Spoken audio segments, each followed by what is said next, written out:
let me briefly introduce myself and introduce Brian. I'm Kavi Bhalla. I'm an assistant professor in public health sciences at the University of Chicago. I'm formally trained as a mechanical engineer, although I now work in public health. My PhD is actually in mechanical engineering. As I'm sure most of you can tell from my accent, I grew up in India before moving to the United States. And I want to share a brief anecdote before we start the webinar. And that anecdote is that when a couple of years after I moved to the US, I received a call from a very close friend saying that he'd been in a crash and he wanted me to come and get him. It was the middle of the night on a snowy day in Ithaca, New York. I rushed over, very worried. I got to the police station where he was waiting, and I saw his car completely crushed up. I was so shocked when I saw that car. And he was sitting right there along with his co-passenger, completely unhurt, not a single scratch on him. He was very shaken up. They had just been in a head-on collision in their brand new Honda Civic with a pickup truck. The front end of the car was completely destroyed. The cabin was completely unharmed. It was, coming from India, that was a miracle for me. And I was so, even right now as I speak, I get a little emotional just thinking about the fact that, when I was growing up in India, if I'd been in a similar crash, I would be dead. My parents today in India would be dead if they got into crashes like this, and people get into those crashes all the time in India. And I don't, the thing that bothers me is that these technologies exist. People, when they get into crashes in the US, Western Europe, and many countries, their cars don't collapse like cars in India, Latin America, and Africa do. And I think Brian's going to tell us today why. So, that is why I'm delighted that we have Brian here to talk with us today. He's arguably the best person in the world to tell us how the vehicle fleet in the US got the technologies, the safety technologies that the fleet has. Brian is also, I should explain that Brian is the president, or was the president of the Insurance Institute for Highway Safety, IIHS, for over 2 decades until 2006. Many of you probably know about IIHS. William Haddon, after whom the Haddon's matrix is named, was the first president of IIHS, with whom Brian worked closely. Importantly, it was under Brian's leadership that IIHS built a state-of-the-art vehicle research center and started doing crashworthiness evaluations. These evaluations have been critical in driving dramatic improvements in the safety performance of the US vehicle fleet. Studies by the US National Road Safety Agency, NHTSA, show that improved vehicle design has been responsible for about half the gains in road safety seen in the US since 1960. Brian will tell us today about how that happened. Brian is a founding council member of ICoRSI, the organization that has put together these webinar series. Thank you, Brian. The floor is yours. Okay, so we'll move right on. Used to be believed in the United States and elsewhere that you couldn't sell cars by promoting safety, by saying they were safe. And this stems in large part from something that happened in the 50s when Ford, which had an old model, but every year at the time you used to try to tart up your model so that, because you were in a competition, generally it was Ford versus Chevy. And in the 56 model year, Ford had very disappointing sales, which was widely interpreted in the industry as proof that safety doesn't sell. But it turns out that a number of the optional safety features available that year did sell quite well, including lap belts. But today, there is absolutely no debate, safety does sell. And I'm going to start with a couple of quick commercials. These are car company commercials. And you will see in the first one, there is some IIHS or Institute footage. It's like an ad for the Institute. This particular commercial aired multiple times last year during the US Super Bowl, which is a big competition between American football teams. Destruction is not the end, it's a beginning. The vision to create what has never existed. Destruction wipes the slate clean, destruction can be beautiful, because destruction is what keeps us safe. Behind every beautiful car is a beautiful idea. Mercedes-Benz, the best or nothing. Here's another commercial, current commercial. The Insurance Institute for Highway Safety rates vehicles for safety, and some reach a level of top safety pick. But only a few of the very safest vehicles are awarded a Top Safety Pick Plus, the highest level of safety possible. How many 2019 Top Safety Pick Plus winning vehicles does your brand have? Subaru has more 2019 Top Safety Pick Plus awards than Honda and Toyota brands combined. There's safe, and then there's Subaru Safe. So how did we get here? Well, I think there's three factors. They're all interrelated. It started with government regulations. Later with consumer testing, when the National Highway Traffic Safety Administration started the first new car assessment program in 1979. In 1995, the Institute also started crashworthiness evaluations. And the third and very important factor is media interest. And this is in large part prompted by the Institute's, excuse me a second.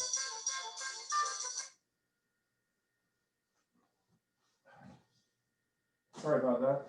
It's election season and we're getting all these stupid calls telling us we have to vote.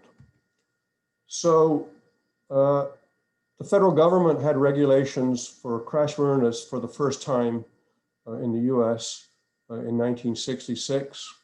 It set standards for motor vehicles crashworthiness. That was the first time there were ever federal regulations for crashworthiness. And it was anticipated that after the initial standards, there would be some upgrades. And although this happened to some extent, the rulemaking process was very slow. Shortly after the US passed its first, excuse me a moment.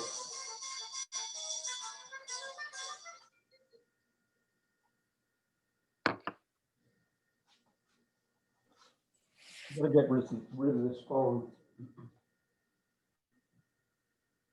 This is exciting. Okay, sorry. I'm back. And so we'll move on.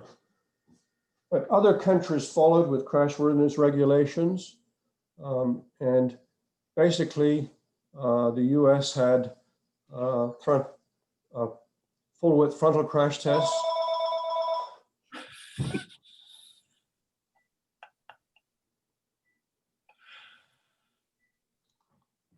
And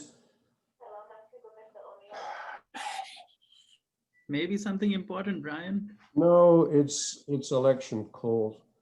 But anyway, there were different crash tests, regulatory crash tests in Europe and the US, but both were addressing frontal crashes and lateral crashes.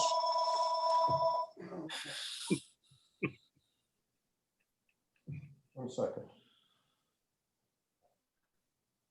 All right, I apologize. But upgrading or issuing new regulations was slow and controversial. In the US in 1969, they started rulemaking for airbags, but airbags were not required until the 1998 models.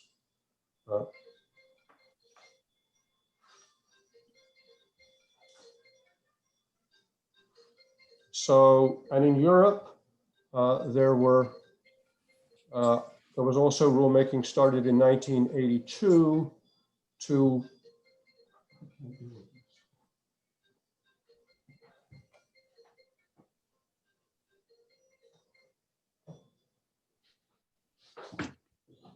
okay, I apologize. This is a disaster. There was a proposal in 1982 to have countermeasures to address front-end designs to reduce the severity of pedestrian injuries. But again, as with the airbag regulations in the US, It was first proposed in 1982, but it was October 2005 before such regulations were ever introduced. Then a rather major breakthrough happened in 1979. NHTSA created the New Car Assessment Program. And instead of running the 30-mile-an-hour regulatory test, this program required tests to be run at 35 miles an hour and to address the comparisons in the performance. In 1995, the Institute started its crashworthiness evaluations. And in 1996, Euro NCAP was formed and it started rating passenger vehicles. And since the mid-1990s, there's been a proliferation of NCAP programs around the world. The NHTSA NCAP has not been upgraded for a very long time. And for many, many years now, virtually every vehicle tested has an overall rating of 5 stars. And I would argue that that is pretty useless when you say every car is very, very good, because they aren't and they weren't. So IIHS ratings began a few years later, and we began, first we started looking at a whole range of possible tests, but we started with what we call a moderate overlap frontal crash into a barrier with a deformable face. This is a 40% overlap, and it was based on research that was happening at the Transport and Road Research Lab in England at the time, which was moving from a rigid overlap test to an overlap test with a deformable barrier.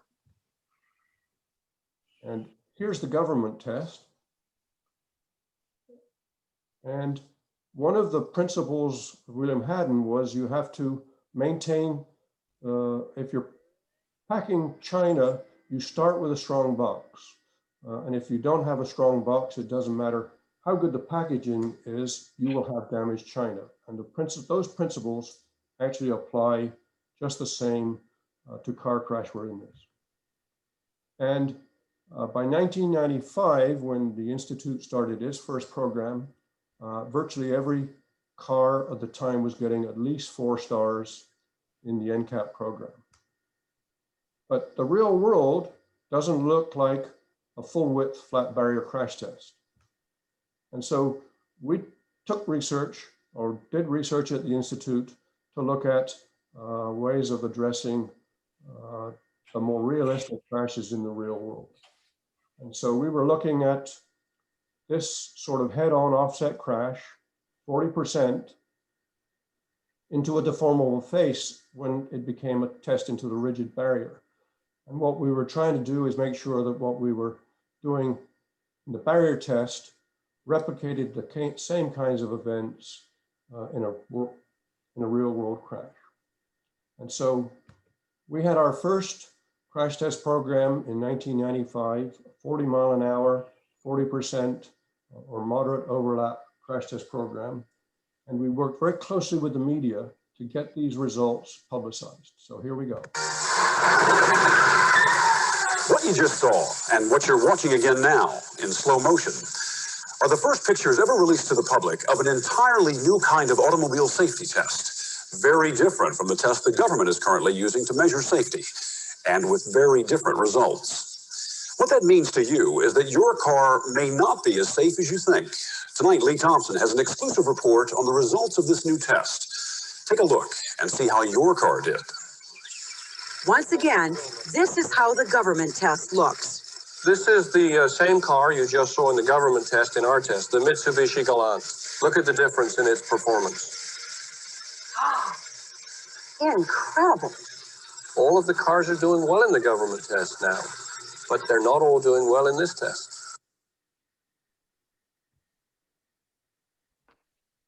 And if we look at the IIHS ratings from that first set of tests, we only have 3 vehicles that we gave a good rating. We didn't use star ratings because we didn't want to be confused with the NHTSA rating system. And we had more vehicles that were poor than were good. What do the automakers have to say? Well, the companies that make all 6 of the cars rated poor declined to comment on camera, most saying they needed more time to study the results and that it's a mistake to read too much into one crash test. In statements to Dateline, General Motors said that we completely disagree with the Insurance Institute's evaluation. GM said it's subjective and makes no sense. The company said the test focused too much on leg injuries and not enough on more serious head and chest injuries. Ford criticized it as simplistic and potentially misleading, aimed more at making headlines than improving safety.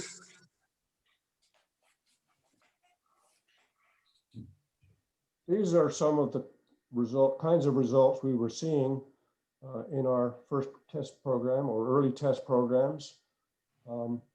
There were not strong boxes protecting the occupants. Many of them, as you see in these tests, were collapsing.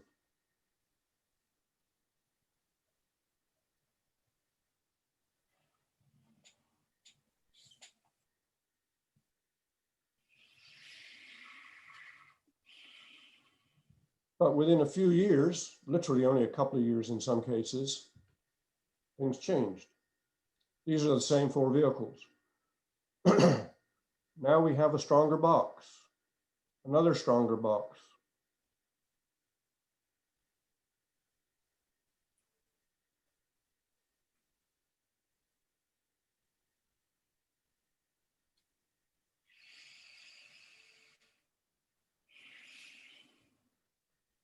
Ford called these tests simplistic.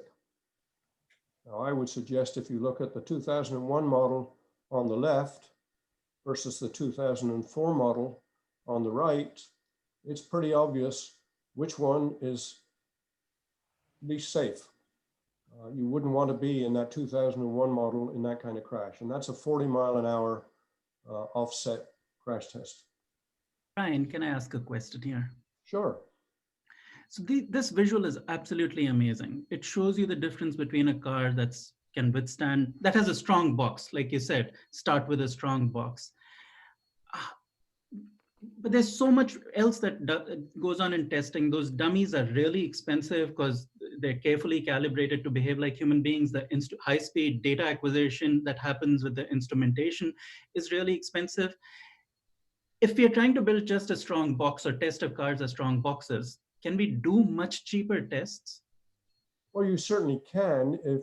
If you're starting with a population of vehicles or many of them are more like the vehicle on the left, where this compartment collapse, quite frankly, you don't need a crash test dummy to tell you that that vehicle on the left is a lot worse than the vehicle on the right. And it's not very difficult to improve this performance because it becomes a question of which parts of the vehicle do you make stiff. And because of the full width barrier crash tests that have been widely used in regulations, that loads the whole front end and it doesn't really exercise the strength or measure the strength of the compartment. But the moment you get a more realistic kind of offset event in the real world, you are now testing the strength of the box or the compartment. And basically, if you've got a collapsing compartment, it doesn't matter what the dummy tells you. You know it's not a good thing.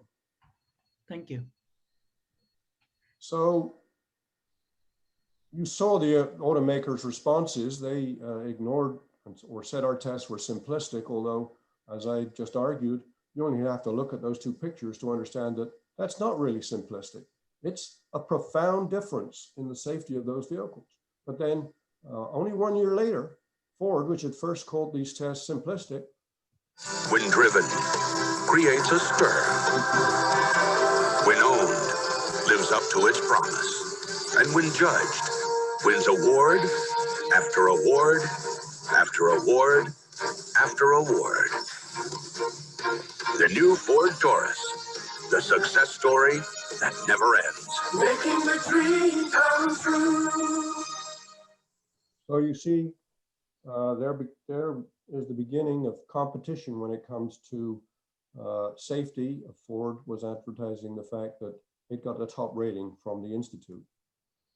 And over the years, the moderate overlap rating tests have gone from a majority of vehicles not performing very well, to where today every vehicle tested by the Institute has a good rating. Toyota tells NBC News it has taken steps to improve the performance of its vehicles in the test. VW tells us it considers the safety of its consumers and passengers a top priority. We take evaluations from the Insurance Institute for Highway Safety very seriously.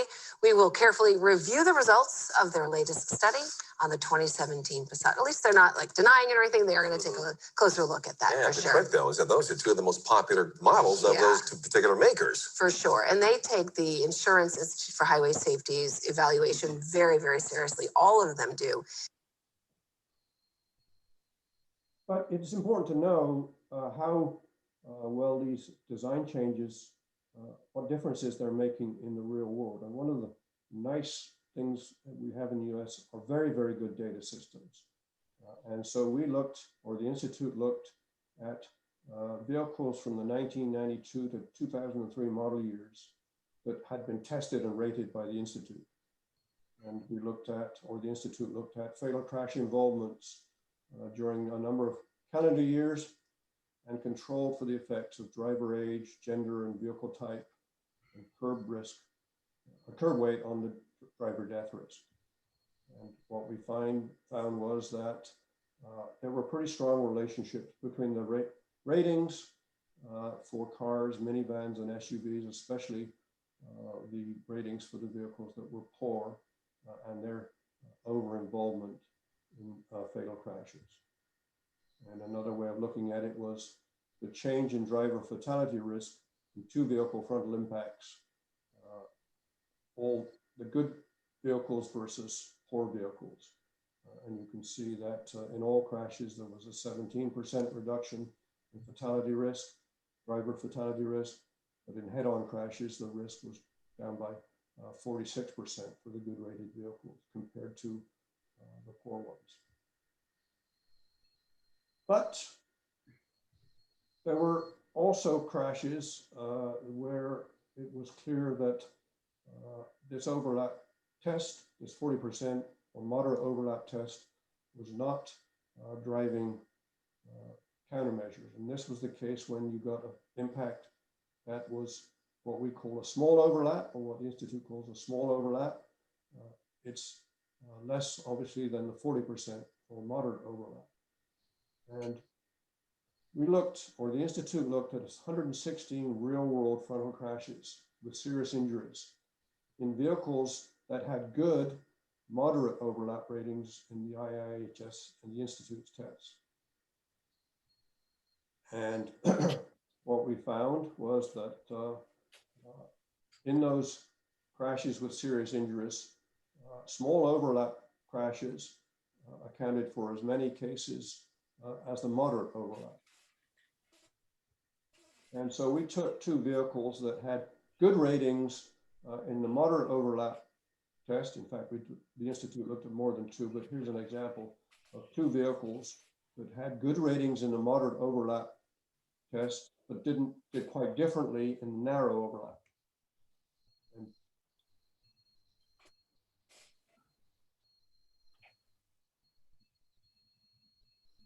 And so you see that there's poor performance on the left and good performance on the right, indicating that the moderate overlap test doesn't drive enough improvements across the full front end of the vehicle. So the Institute started this small overlap rating program, crash test program, in 2012. And you see that the ratings are improving over time. However, the Institute also found out that small overlap countermeasures were not always appearing on the passenger side, because the Institute tests at the time were on the driver's side. So you see there's two vehicles here, and one vehicle, the countermeasure for the narrow overlap is only on the driver's side, but then there's another vehicle where the small overlap structure is on both sides, which is what should be the case. And the worst example of this was the Toyota RAV4, and it was tested on the driver's side. It had good performance, as you see on the left, but with a narrow overlap test. But on the passenger side, there was 13 inches additional intrusion into the compartment because they had decided not to put that countermeasure on the passenger side. So the Institute now does passenger side small overlap tests as well as driver side small overlap tests. And you can see again that that passenger side program has improved or is improving the ratings over time. So what do we do next in frontal crashes? Because I think with both the moderate overlap and the narrow overlap, we're handling a lot of the issues in frontal crashes, particularly for front seat occupants. But what's happening for rear seat occupants? If we look at the percentage difference in risk of fatal injury for rear seat passengers versus front row passengers by model year, you see that in 2000 to 2002, the rear seat was safer than the front seat. But starting in 2002, we started to see the front seat becoming safer than the rear seat as the design improvements to the frontal crashworthiness were taking place. And if we look at injury severity for rear seat occupants versus front seat occupants, you see that there is now a negative outcome bias for rear seat occupants. In other words, rear seat occupants are now typically faring worse than front seat occupants in frontal crashes. It used to be thought that the rear seat was the safest seat, but it no longer is the safest seat. And if we look at injuries, AIS-3 plus injured body regions in rear seat occupants, you see a lot of injuries to the torso and other regions. And so the Institute did some tests of large versus small vehicles and 80 mile an hour closing speed with a 50% overlap. This was part of the research development to figure out what needs to be done in rear seats.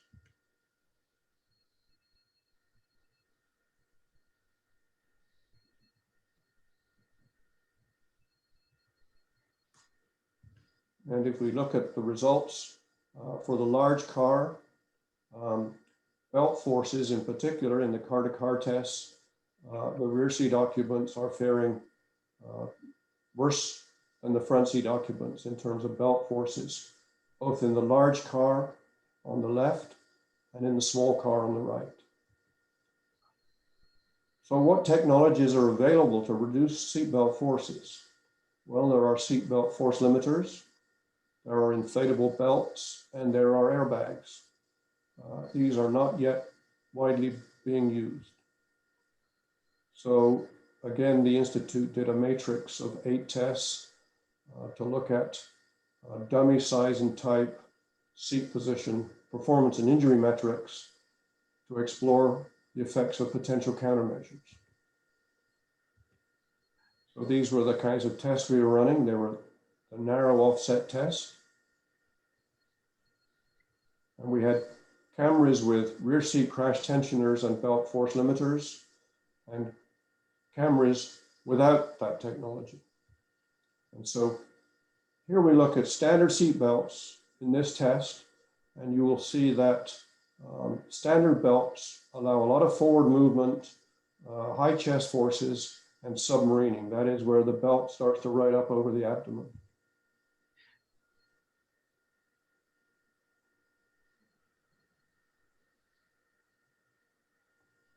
And you can see those belts coming up over the abdomen there. Crash tensioners, on the other hand, early in the crash, tighten the seat belts, as you'll see here. And then there are force limiters that allow the belts to spool out, limiting the force. You don't get submarining, and you don't get the same levels of injury or potential injury on the chest. And you can see the change in the injury metrics with a belt crash tensioner and force limiters. Rear seat occupants compared to frontal occupants.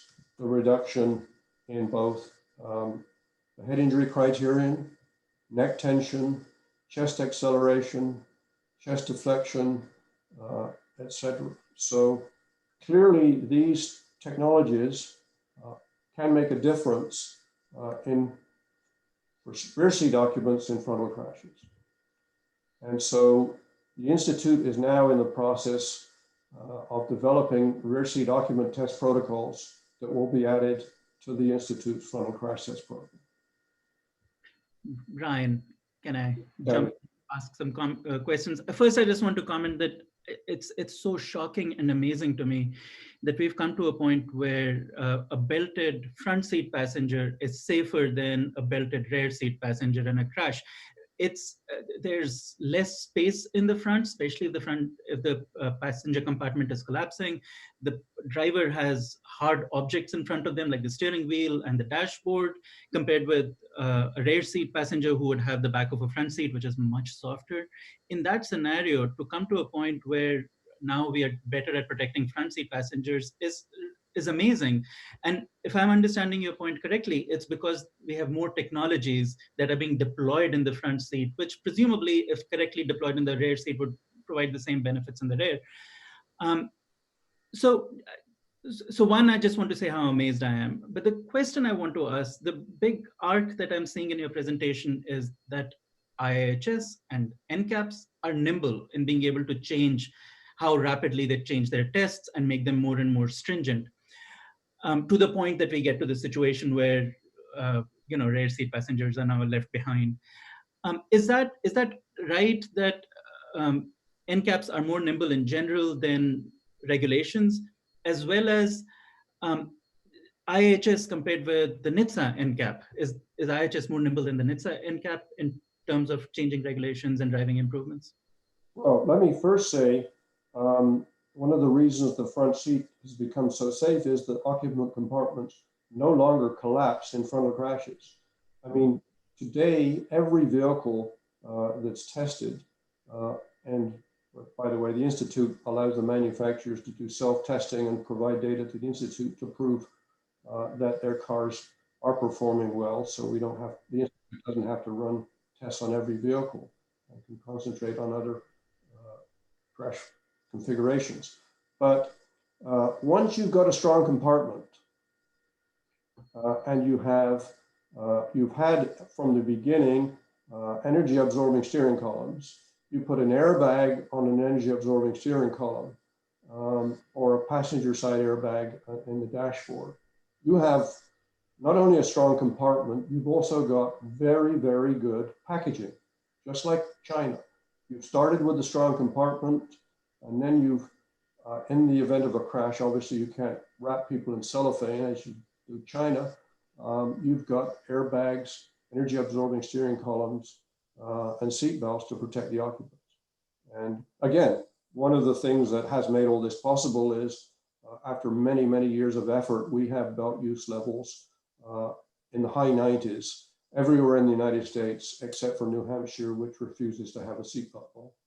So the seatbelt, the front seat has become much safer for a number of reasons, but it must start with the strong compartment. You can't have good protection if the compartment is collapsing. So, but as to the question of being nimble, yes, the Institute, as you saw in our frontal crash test program, we didn't say that, we're getting great results in the offset test, we don't need to do anything else.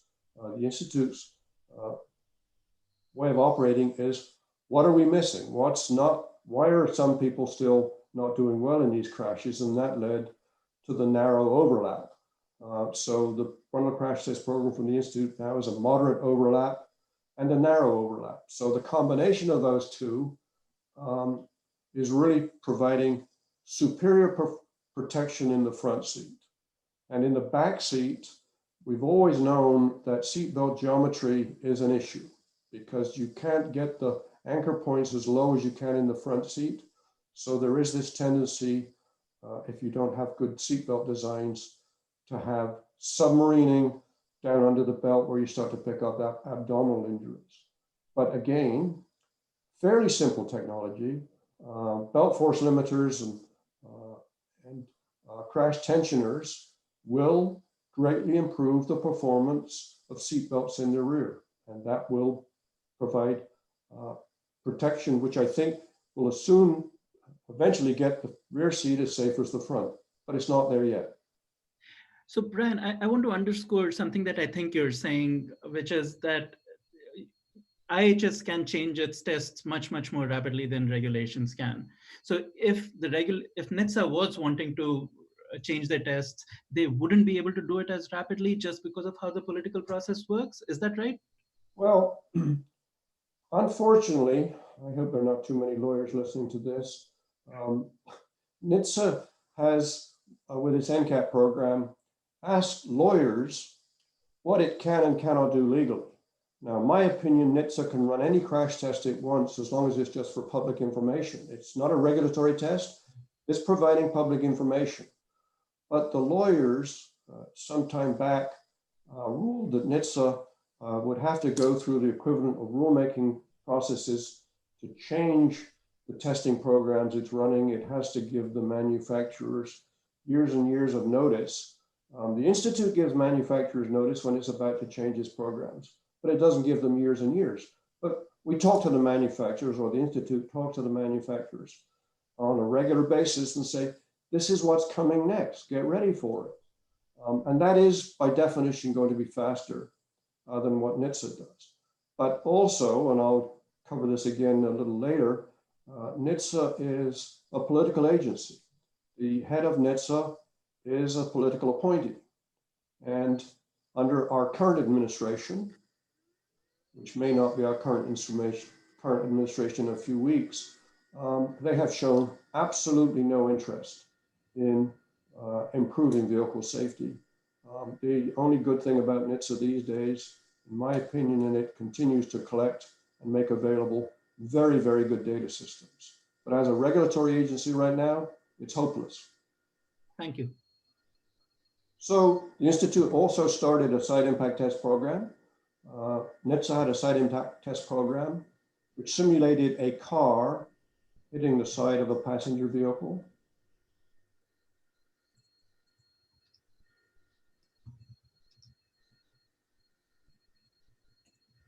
And they used the typical 50th percentile male dummies in that test. But in the real world, way back, the SUV was taking over our marketplace.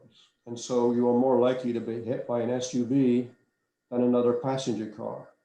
And that completely changes the geometry of the impact because the head of the occupant is now much more vulnerable.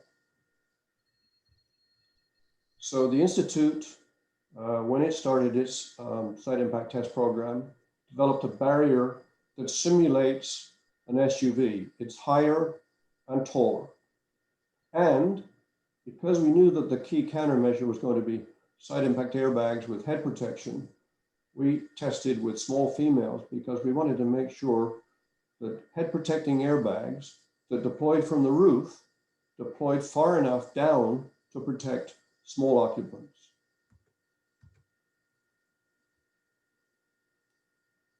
And again, we ran a series of development tests with the small female test dummy. And you can see how vulnerable that head is from that impact.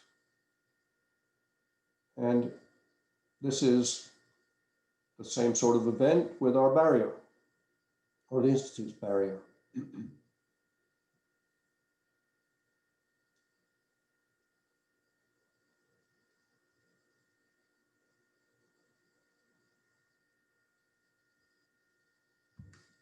And here you see the same event with and without airbags.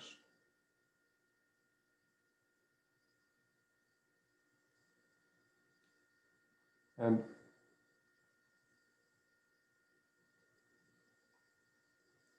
the difference in terms of head injury risk with those airbags, the reduction in head injury risk is huge.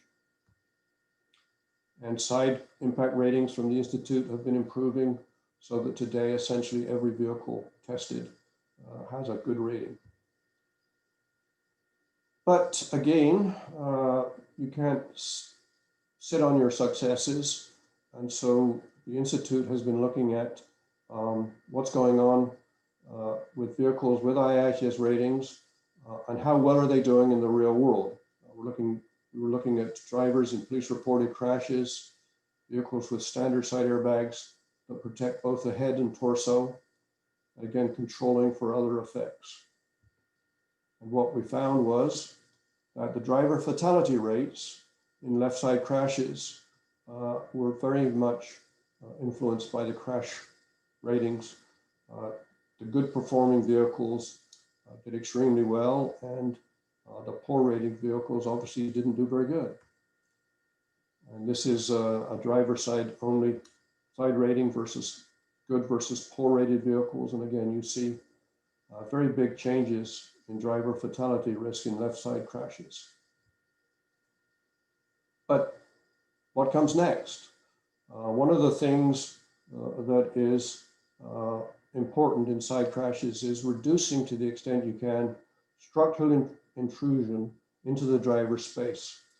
The more intrusion, the bigger the increase in risk.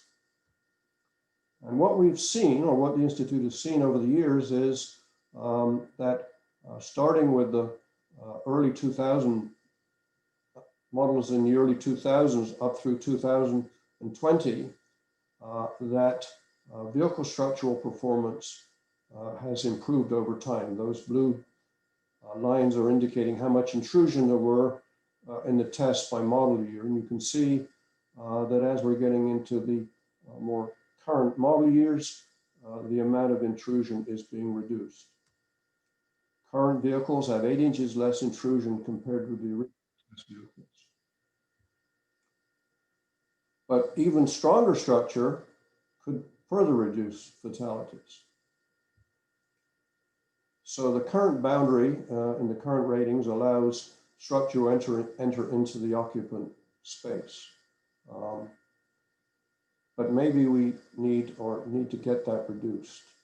Tightening good criteria should encourage borderline vehicles to improve. So we looked at serious and fatal injuries in good rated vehicles. And you can see, I hope you can see, that the body regions, the body region injuries there. And we had an interesting case, or the Institute had an interesting case, which was an impact of a 2007 Chrysler Sebring hit by a Ford F-150 traveling at 48 miles an hour. The driver sustained serious chest and pelvic injuries, not serious head injuries. And here's a recreation of this crash.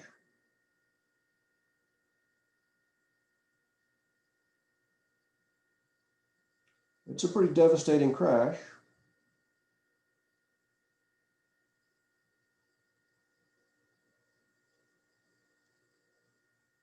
But no serious head injuries, but there were serious injuries in the abdominal and chest region.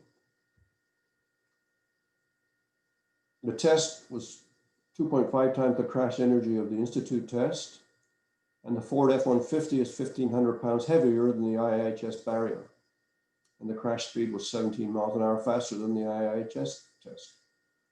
So the Institute is looking at current SUVs compared to the IIHS barrier, and you can see that over the years, a current SUV, typical SUV, is getting heavier and heavier and producing more and more risk.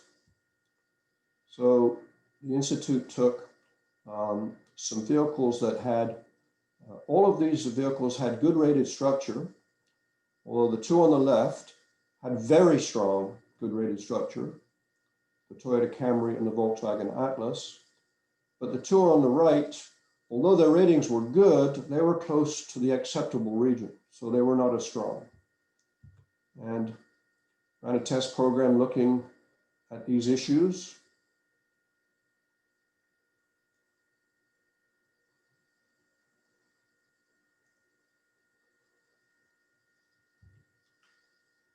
And you can see that a higher severity test, the good performers still had good ratings, but the borderline ones went from acceptable to poor.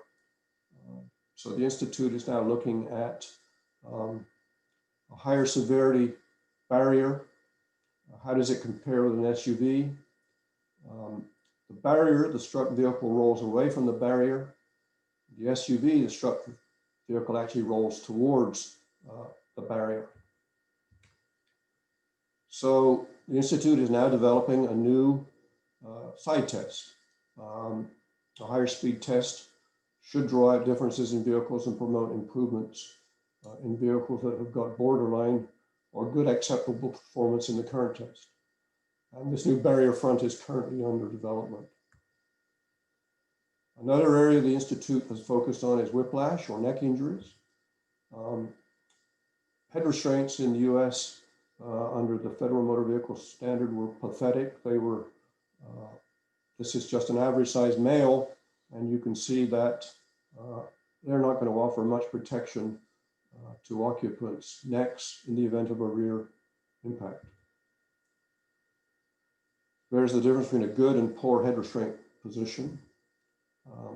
So in 1995, the Institute began measuring the geometry of head restraints with a device that represents the size of an average man. And geometric head restraint ratings have been improving ever since. And when we looked at claims made to insurance companies for vehicles with rear end damage, and looked at a random sample of 5,000 cases in detail, we got either information on neck injury specified either explicitly or inferred from diagnostic ICD-9 codes. And what we found that vehicles that had good geometric seat ratings had fewer of these longer standing, longer lasting neck injuries. And the Institute also had started rating seats and head restraints together for dynamic performance in this sled test, and rating vehicles based on upper neck tension and maximum rearward neck shear. And again, we looked at claims for rear end damage in late model cars and SUVs. 3,000 cases were examined. And again, we looked at neck injury and addressed differences with driver gender, vehicle type, price, and damage severity. And again, we found with these dynamic ratings that the good rated vehicles had far fewer neck injuries, long-lasting neck injuries, than the poor rated vehicles. Moving right on, the Institute started looking at roof strength. This is a static test, it's not a dynamic test. It's based on the NHTSA roof crush test requirements. And you measure the roof strength for 5 inches of crush. And we looked at a number of vehicles, again, controlling for the effects of various other factors. And a 1 unit increase in strength to weight ratio with 5 inches of crush showed significant risks of driver or fatal incapacitating injuries in the better performing or the vehicles with the stronger roofs. So the Institute loads vehicles which pushes slowly on one corner of the roof and measures the maximum force recorded prior to 5 inches of crush compared to the vehicle weight to provide a strength to weight ratio. And you can see on the chart on the right, the IIHS requirement is much more severe than the NHTSA roof crush requirement. And again, you look at two vehicles here, the Volkswagen Tiguan and the Kia Sportage, both in the same test. The Tiguan has got a really strong roof. The Kia Sportage has a very weak roof. Actually, this is an example of a case where NHTSA did upgrade 2016 to require stronger roofs by the 2017 model year. But you can see roof strength ratings have been improving. So we're now getting stronger roofs, which is very important in a rollover crash because that's the same story as we started with. The compartment or package needs to not collapse. And so we don't want roofs to collapse in rollover crashes. Brian, can I ask a question about the last graph, or rather make a comment and ask a little bit? So I find these graphs, because you've shown several of these, very interesting because it shows how the entire vehicle fleet shifts. So even though you're talking about engineering, but this is about still policy to drive the shift of the entire vehicle fleet. And it's amazing to see how in this case, in a period of about 5 years, there's a dramatic shift. In some of your earlier graphs, that period was about 9 to 10 years.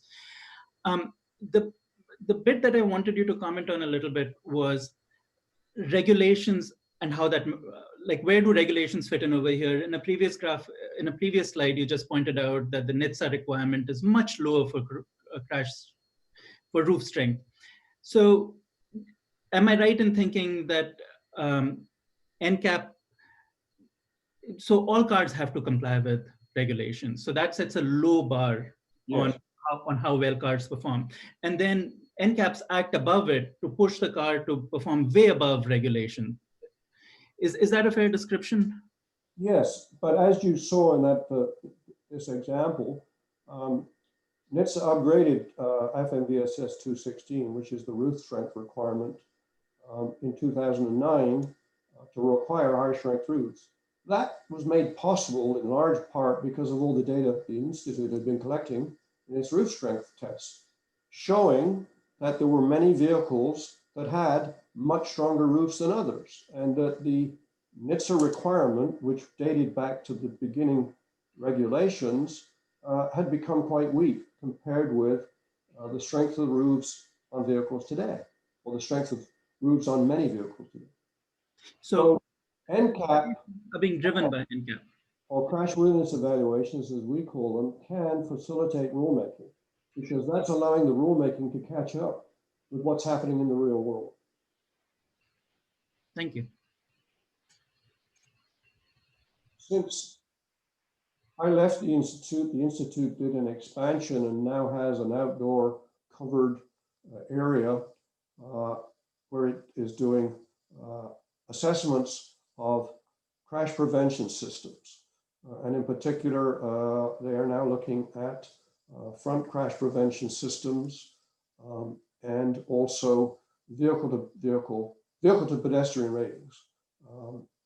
And the Institute gives vehicles a superior rating, an advanced rating, and for pedestrians, there are 3 scenarios, and they're combined again to come up with a superior, advanced, or basic rating for frontal crash avoidance.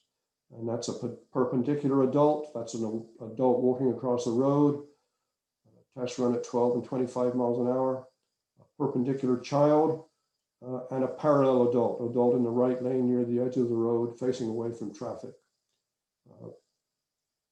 And the beauty of crash avoidance testing is you don't destroy vehicles, so they become much less expensive to run. So this is a typical front crash avoidance tests. These vehicles are driven, but the automatic systems are overriding what the drivers are doing. And here's the pedestrian tests.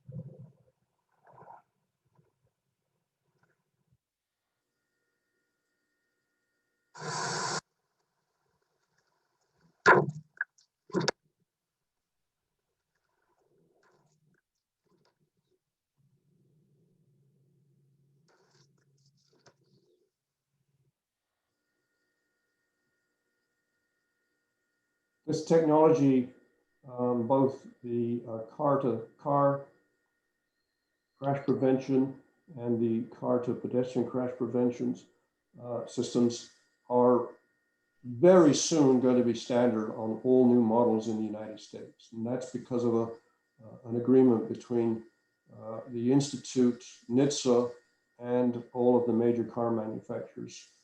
They've all agreed to have this technology in their cars as standard equipment, I think by next year. Brian, I have a question. Oh, sure, go ahead. So, I noticed you didn't mention pedestrian crashworthiness when you listed what you were going to talk about today. It's not, my understanding is that the US regulations don't do pedestrian crash testing. IHS doesn't do pedestrian crash testing. Euro NCAP has pedestrian crash testing, as do European regulations. Now, the problem of pedestrians, bicyclists, motorcyclists is really important for low and middle income countries, where most deaths are outside vehicles. It's also important for the US, where pedestrian deaths have been increasing while occupant deaths are declining, and now close to 20% of deaths are pedestrians. What do you think about vehicle crash worthiness front-end design of cars for pedestrian safety? Well, as you know, the European requirements are basically assuming that the impacting vehicle is a passenger car, because there are head form tests for impacts on the bonnet and there are leg form impacts. Our marketplace at the present time is now for new cars, essentially 100% SUVs with very different front-end geometries and geometries that are not favorable to pedestrians. And I believe that by the time, even if there was some will to get a pedestrian impact protection requirement in the US, we will have crash avoidance technology, which in my opinion will be more effective than reducing the consequences of an impact. I think it's much better if you can have technology that actually prevents the impact. And so I would say that in the US, there's no chance at this point of the US ever requiring pedestrian crashworthiness impacts, because it's going to be superseded by crash avoidance anyway. And you'd have to devise a whole new range of tests to handle the different front ends of an SUV. But you do have cars still in the US, and but that's the existing fleet. Right now, Kavi, like 90+% of the new vehicles sold in the United States are SUVs, passenger vehicles. Our SUVs are pickup trucks. And the pickup truck front end is worse than the front end of an SUV. And just to put it in perspective, the biggest selling passenger vehicle in the United States forever, and I think it still is the Ford F-150 pickup truck. They sell, or they used to sell, I don't know if they still do, but they were selling over 1 million of those vehicles every year, year in, year out. And again, that front end geometry is not pedestrian friendly. I understand the point about SUVs, but if the cars sold are a small part of the fleet, does that mean we cannot regulate cars? I don't think the regulation would be worth it. Number one, the NHTSA did consider a pedestrian regulation many years back and did, as required by regulation, they did a cost-benefit analysis, concluded that they couldn't justify the regulation. They didn't think the benefits were going to be sufficient. And so just to also emphasize, your point is because of the US vehicle fleet. So in places where cars are more common than SUVs and pickup trucks, it may still make a lot of sense to be focusing on crashworthiness, and it is in addition to avoidance technologies. Well, I would say that if you've got to do one, you should do crash avoidance technologies, because that's obviously going to be much more effective than saying, let's make the injuries from an impact to a pedestrian injuries from an impact with a car less severe, because they're still going to be injured.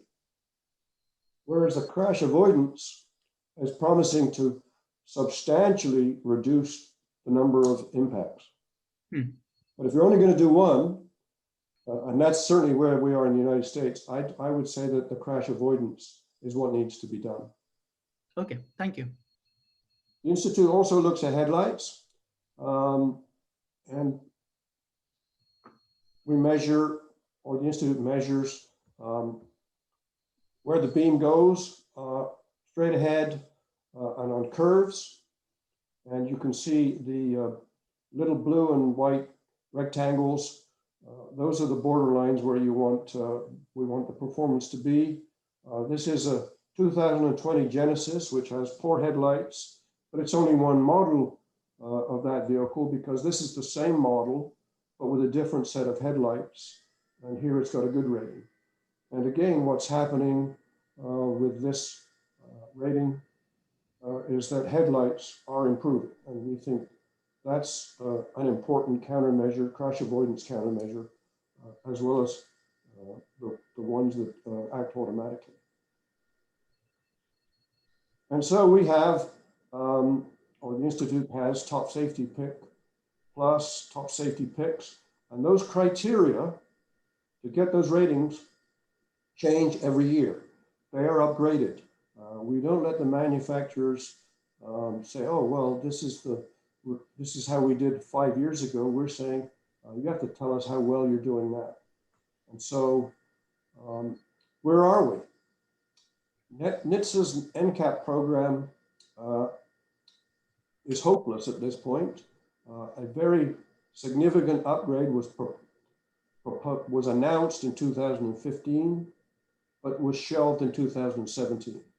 And the current administration has shown no interest in pushing new vehicle safety improvements. So in the US, the Institute is the only group driving occupant protection improvements, and is continuing to strengthen its test program, as I've outlined. And again, I want to emphasize that this has led to a competition in safety. I'll just run a couple of current commercials and then we can stop, because I know we're running over time, and I apologize for the snafu at the beginning. But manufacturers have embraced competing on safety. This winter, snow and ice have nothing on the all-wheel drive of Hyundai SUVs. Discover our full lineup of SUVs that are as safe as they are stylish, like the Santa Fe, Tucson, or perfectly sized Kona. All part of a Hyundai family with 10 new models named IIHS Top Safety Picks. And all a great deal more than just a great deal.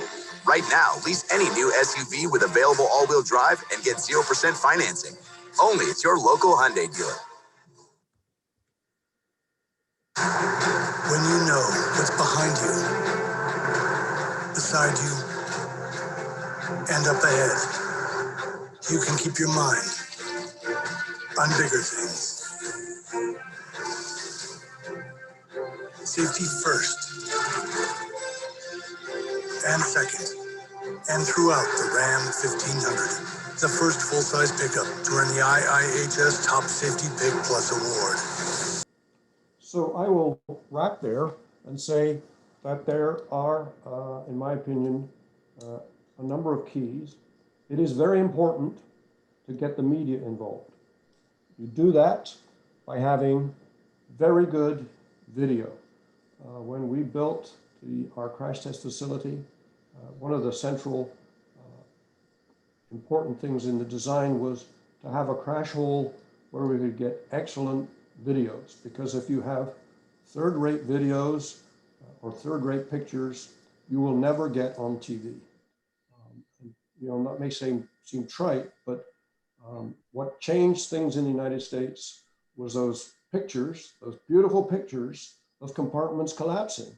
And the public could look at that, and they didn't need to know about dummy numbers. They could see, as you saw in that comparison of the two F-150s, that one vehicle was going to be much safer than the other. That has been the reason things have worked out well in the United States. So the key is you want vehicles with strong boxes, good air restraint systems, and you want beautiful pictures showing the vehicles that have weak boxes and are collapsing.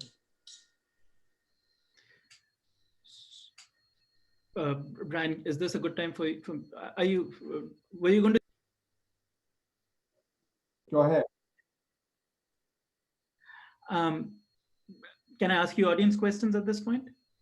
Sure, go ahead. Right. So we have Alejandro Furas, who is the General Secretary of Latin NCAP program, asking. He's commenting on what you described, which is a success story in the US of how the new car assessment program drives safety improvements. And he's saying it went so well in the US, but in Colombia, there is so much resistance to Latin NCAP from industry and government. The media is sometimes afraid of the industry and does not inform them openly about Latin NCAP results. Any comment that can help change people's minds in Colombia, and I'm sure Latin America in general and low and middle income countries in general? Well, you know, there's no question that the NCAP programs, particularly the Institute's NCAP program in the US, did have resistance at the beginning from the manufacturers. You heard that. They claimed the tests were simplistic, they didn't mean anything, et cetera, et cetera. But, and I want to emphasize this, it is impossible to argue with those pictures. If you show a picture of a vehicle compartment collapsing, it's very hard to claim that this is a safe vehicle. Now, we were able to get those videos. We do something, or the Institute does something called a video news release, where you put together individual segments that you then send out to the media, and they can put together their own stories. So you don't prepackage the story, you let them decide what they're going to use and what they're not going to use. And that's widely used on TV in the US and has been very successful. And the media is not afraid of the manufacturers. In fact, one of the things that seems to trouble the media in the US is how they get good dramatic pictures for their news stories. Well, guess what?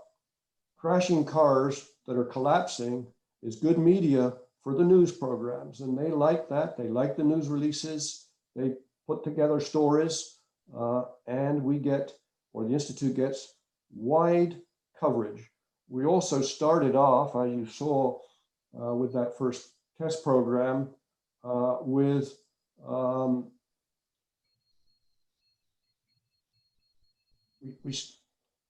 I'm sorry, suddenly lost ourselves. Oh, here I am, yeah, okay.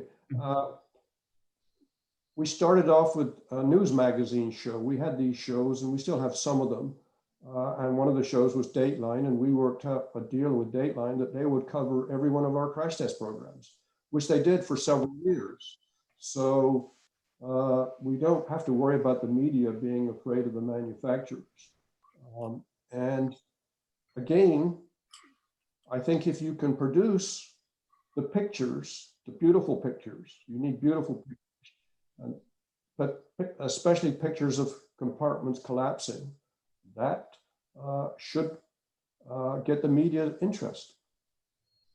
But so, Brian, but there is this question about IIHS being a highly regarded agency in which the public has a lot of trust now. I'm sure it took a time to get there. But this happened in the context of a country where there was a consumer movement and there were strong institutions. I can imagine, I've heard this said enough times, that countries have, when they try to develop NCAP programs, they're not taken seriously by the public. So how important is public trust in the institution, which is IIHS, and how do you retain that trust, especially in the face of the fact that the car companies that you're trying to engineer, in a sense, to get them to make changes are behemoths. They're really big agencies in comparison with the the NGO that is trying to do testing in a small country. Well, it's, obviously it's complicated, but the Institute has developed a reputation over many years, and it was doing, it first and foremost is a research organization, is not first and foremost a testing organization. So it had a reputation in the safety community. The number of people who change their purchase decisions based on crash test results is probably quite small. It's not like there's suddenly a mass defection, or I'm not going to buy that vehicle because it did poorly in this test. But manufacturers will tell you, and they've told the Institute, that even if you change only a few purchasers' decisions, it becomes important. And the manufacturers, I will say this, hate seeing their cars collapsing on TV. They just hate that because they know that is such a powerful video image. And I'll give you one little anecdote. Just before I retired, I was asked to go to a meeting at General Motors to talk to the General Motors safety engineers from all over the world. They were at a meeting in Detroit, they're safety engineers. And I gave a presentation, not unlike the one I gave today, and then said, are there any questions? And the first guy stood up and said, first, I'd like to thank you for my job. And what had happened is that these kinds of programs force the manufacturers to hire engineers whose job is to make their vehicles safer.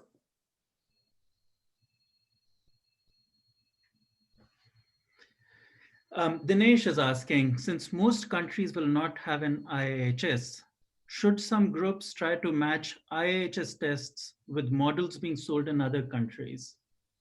With what? Sorry, the last part, I didn't. So should some groups try to match IIHS tests with models being sold in other countries?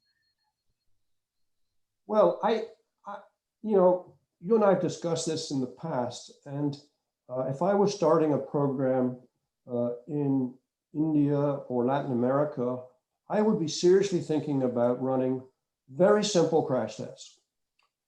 I would be running a 40% overlap at 56 kilometers per hour. And I would maybe put dummies in the car, maybe not, because all I want as a result of the test, those tests, would be the picture comparisons. Because you hope, and we found this in our first program, by the way, that there were some vehicles that didn't collapse, even though most of them did. So you would like to be able to say, look, why aren't they all designed like this one? Why aren't they not all, why do they not all have a strong compartment? So I would think about running a whole series of tests without instrumentation, just to demonstrate the basic principle: we want a strong box. So I have a couple of other questions. I may be misunderstanding the question, so I'll tell you what I think it is, and then I'll read it out exactly as it was asked. So I think this first question is about IHS collaborating with the National Road Safety Agency, NHTSA. So Tamuna is asking, does IHS cooperate with the car registration agency to identify the percentage of cars with the lowest safety ratings that are in active use? And if yes, what is the aim of such cooperation? Is it planned joint campaigns? The short answer is no, because in the United States, every state has their own registration system. Vehicles are registered at the state level, so we would have to interact with 50 different states, and that becomes complicated. The reason vehicle safety designs is a national issue is because early on it was deemed to be important in terms of interstate commerce. And if it's important in terms of interstate commerce because vehicles are sold in interstate commerce, then you can have federal regulations. But when it comes to driver behavior, vehicle registrations, etc., that's a state issue.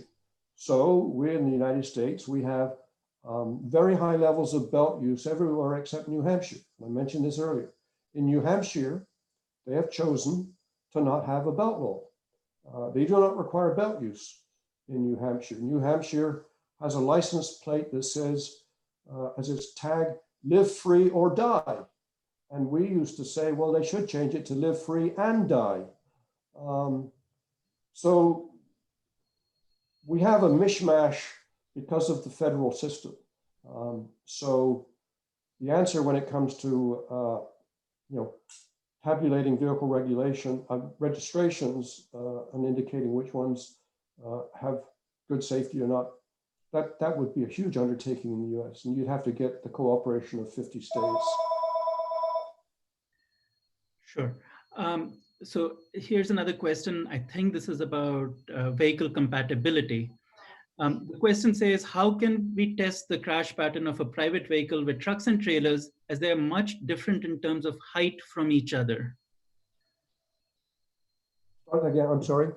So I think it's about vehicle compatibility. The question is, well, the industry and NHTSA and the Institute have tried to get involved in compatibility, because what you want is that the structural elements of vehicles, regardless of their exterior geometry, you want structural elements to line up. So that means you want some structural elements in the taller SUVs to be low enough to engage structural elements in passenger cars.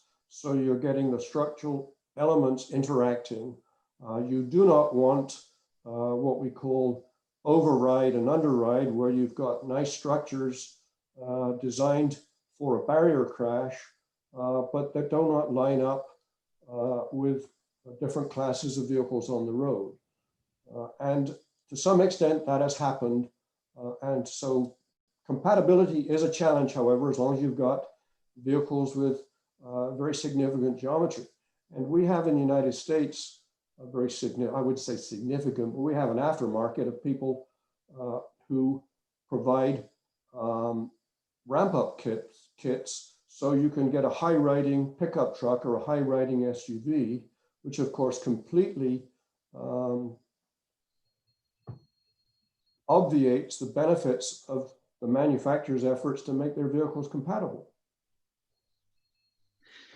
All right, so the final question I'm going to ask, because we are running out of time, is about costs. I've heard it said in presentations from Latin NCAP, from Alejandro Furas actually, that vehicle manufacturers often claim that making the changes that are being demanded of them to do well in these tests or to comply with regulations will increase the cost of cars. And Navi Chirza is asking about new model vehicles being very expensive and very difficult for a low and middle income family to purchase. So to what extent is there truth in this claim that complying with regulations or with meeting NCAP performance, not standards, but doing well on NCAP's tests will raise costs of vehicles? Well, again, let's go back to the basics. The basics and the fundamentals are you want a strong box. And what we figured out early on, and the manufacturers also figured out, is that that is a question of what parts of the vehicle you make stiff and strong, and what parts of the vehicle you make more energy absorbing, so that you can absorb the energy of the collision without collapsing the compartment. And I would argue that there's no significant cost in that. Obviously, there's a redesign issue, but as you're redesigning your vehicles, you should be thinking about which parts of the vehicle do you want to be stiff and strong, and it's simple, that's the compartment, and which parts of the vehicle do you want to be designed to absorb the energy of the collisions, and that's the front and the rear, and as we noted, the sides. Airbags today are actually very inexpensive. They're not expensive technology. It's not expensive technology to put airbags in vehicles, but there is some cost. But you know, the rate at which airbags are being manufactured right now, the cost per airbag is pretty slight. Obviously, you've got to design it into the vehicle, and you have problems, quite frankly, if you don't have high levels of belt wearing. This all depends to some extent on getting significant parts of your population wearing belts. They're better off in a strong compartment without belts, but really you want strong programs, strong belt laws, effective belt laws, because that's one of the things that is a behavioral factor that is important. And we have that in the United States, except for New Hampshire. Thank you so much, Brian. I think this was just really, really wonderful. In closing, I just want to point out that we did a study recently. Brian was one of our advisors, where we aimed to estimate how many lives would be saved in Latin America if all cars in the region had a performance that was similar to cars in the US. We looked at about a dozen technologies that have been commonly available for a long time in the US. We did not actually look at some of the technologies like automated braking that are newly emerging on the US market, which Brian talked about, but things that have been in place for a long time. And our analysis showed that Latin America would have 20% fewer deaths, which is a lot. But that is if we just picked existing technologies and moved them over to Latin America. This is the gains if Latin America was to do their own research for problems, for crash environments that are particular to their environment, would be much larger. So it's the US experience, which Brian has described, is a shining example of how much we can benefit if we try and drive improvements in vehicle safety technologies in low and middle income countries. Thank you very much, Brian. Thank you, everybody, for attending. There were great questions asked. We're going to sign off now. And please remember, in a day after tomorrow, we have another set of webinars, and we look forward to seeing you then. Thank you very much, and goodbye. Bye.